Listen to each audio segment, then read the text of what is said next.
Hi everyone, welcome back. So we have our nice and beautiful velocity profile right here as a function of x. Now we are ready to proceed to part E of the textbook problem, part E. Okay, so what does part E ask? They ask, first of all, they ask for the flow rate per unit depth. Okay, so they ask for the flow rate per unit depth. Okay. So how you calculate the flow rate per unit depth? Well, so the flow rate per unit depth Q is being calculated as integral of Vx dx. Okay, V is the velocity profile. And we know that our x boundary is from 0 to h. Okay, so now let's go ahead and substitute in the function we have above.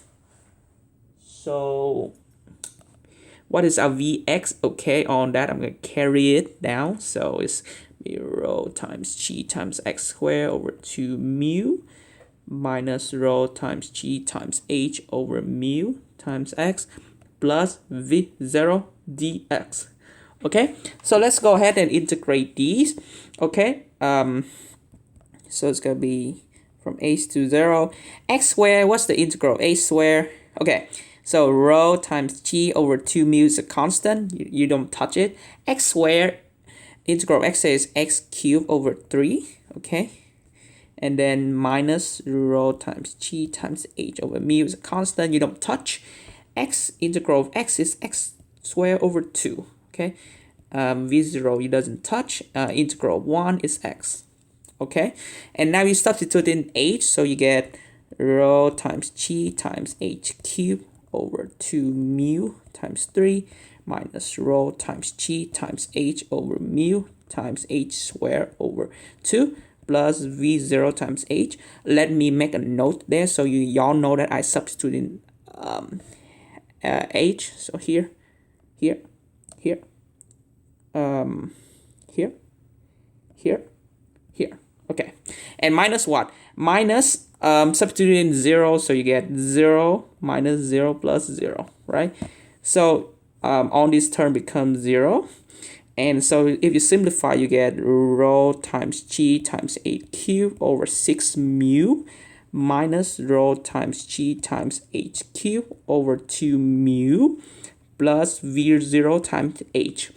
And if you even further simplify, you get v0 times h minus rho times g times h cubed over 3 mu. Excellent. So this is our flow per unit depth. Okay, I want to make a comments though. So I other textbook problem you might see. So let me make a comment.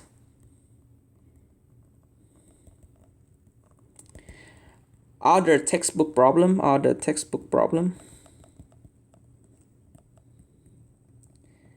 They might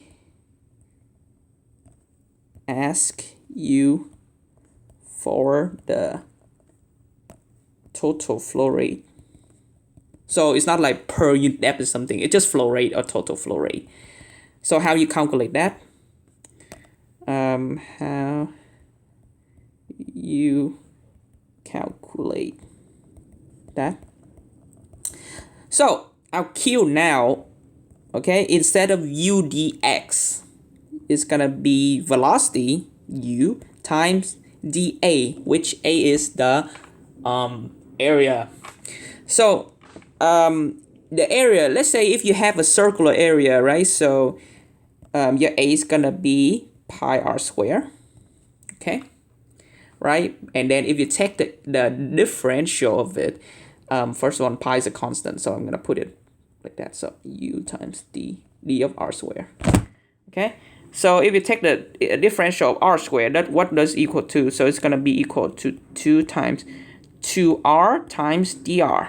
Okay, and 2 is a constant 2, so again I put it out, so it's 2 pi times integral of u times r dr, where u is a function of r. Okay, You will see this formula in all the textbook problem. I just want to make a comment here. Okay, 2 pi times integral of u times r dr. Now, after we get our amazing flow rate per unit depth, we can now go ahead and move on to the distribution of shear stress. Okay, so let me see which color I use. Use black. So let's calculate the distribution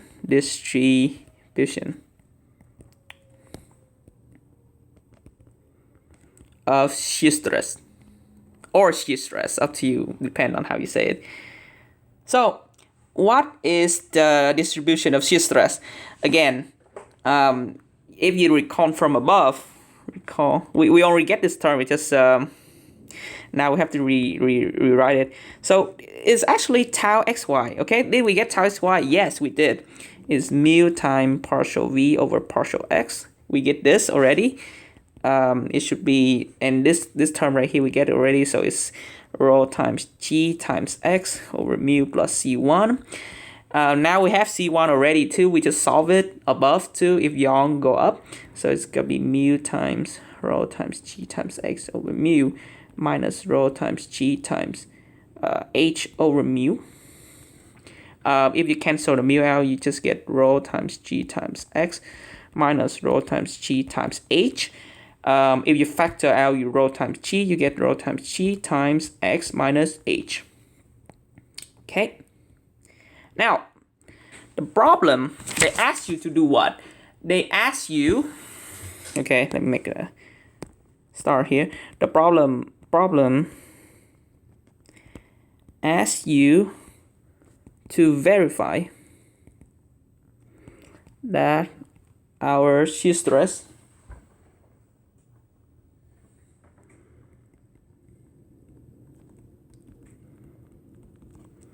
is calculated correctly, right? Or not. So the one way to find out that something is calculated correctly is to compute it in a different way and arrive at the same result.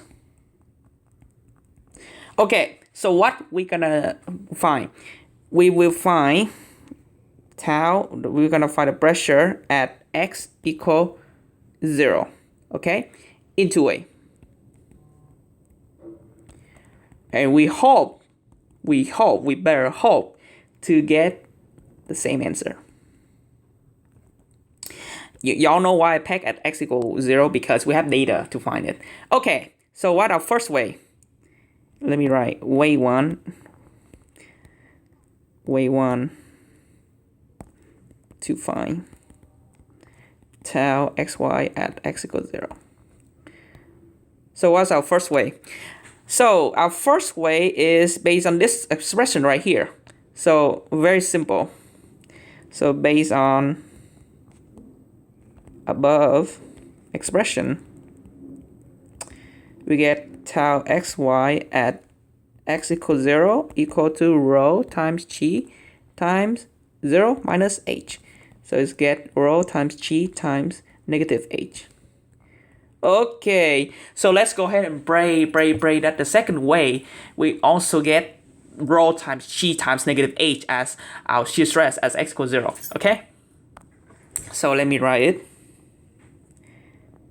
Way 2 to find tau xy at x equals 0. So how are you gonna find this thing? So let me go ahead and draw the picture out at x equals 0. So at x equals 0 is basically just 1. Right, this is at x equals 0. You notice something interesting. we're gonna do a force balance. You know there's gravity, mg, go down. And since there's a velocity, v0, there will also be what? There's only gonna be a shear stress, and the direction of the shear stress is the opposite direction with the velocity. So our shear stress is pointing down, and that is our txy at x equals 0. Yay. Okay.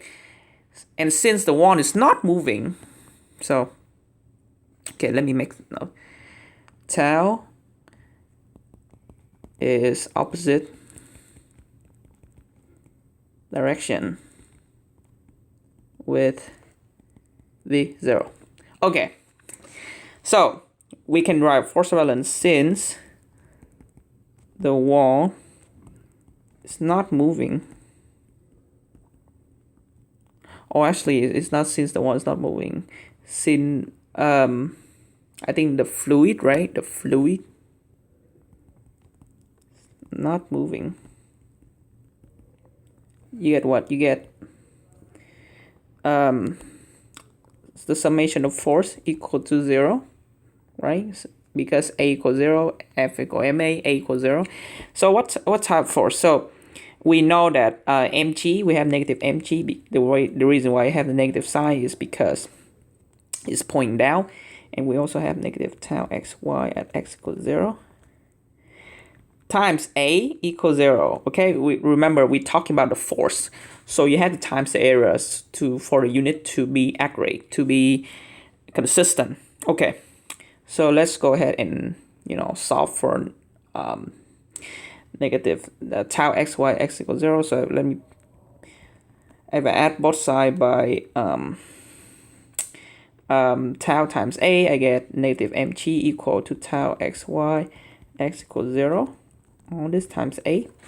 So what will I get? I get tau xy at x equals 0 equal to negative mg over A, right? What is m? M is mass. Mass is equal to density times volume times g over h. What is volume in this case? Volume equal to, should be A. Volumes equal to area times height. Height in this case h times g A. And so if you simplify it, tau xy at x equals 0, you get negative rho times h times g. Yay! We get the same expression. Y'all see it? So we say we get the same expression for tau xy at x equals 0 through both method. So what does it say? So it say that our shear stress is valid. Okay, does it make sense to y'all now? Okay, so it's actually 30 minutes. I'm so sorry to go over time, but I'll see you in the next video.